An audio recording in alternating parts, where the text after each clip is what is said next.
Greetings, children of class 9.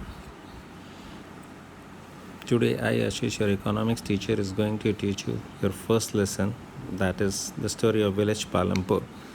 And the learning objectives of this lesson is, at the end of this video, students, you are supposed to learn point number 1, some basic concepts relating to production. Second, the concept of production. This concept of production would be explained in the form of a story of a hypothetical village called Palampur.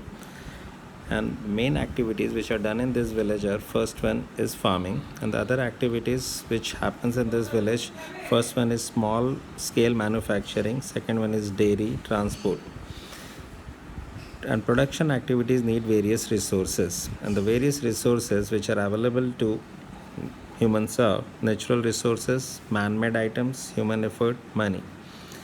And the summary of this introductory part of this lesson is, point number 1, Palampur has fairly well developed system of roads, transport, electricity, irrigation, schools and healthcare.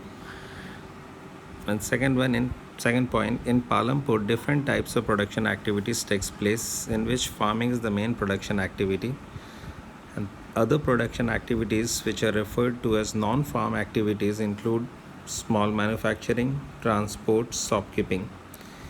And the aim of production is to produce the goods and services which we humans need.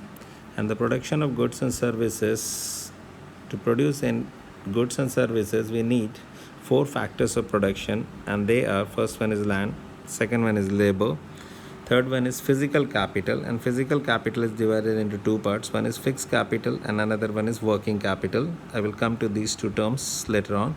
And the fourth factor of production is human capital.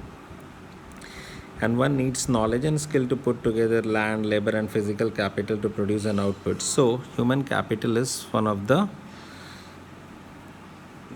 best resources among all these resources, as human resources can utilize other resources to produce goods and services.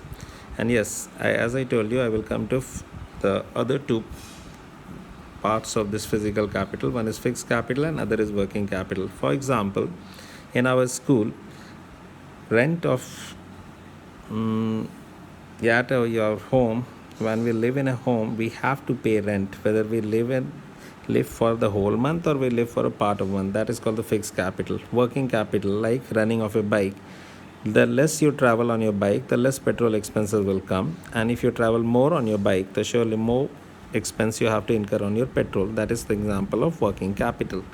And this video has to be heard along with the video which I have posted in the form of a PowerPoint. Both of these are complementary to each other. Okay students, thank you.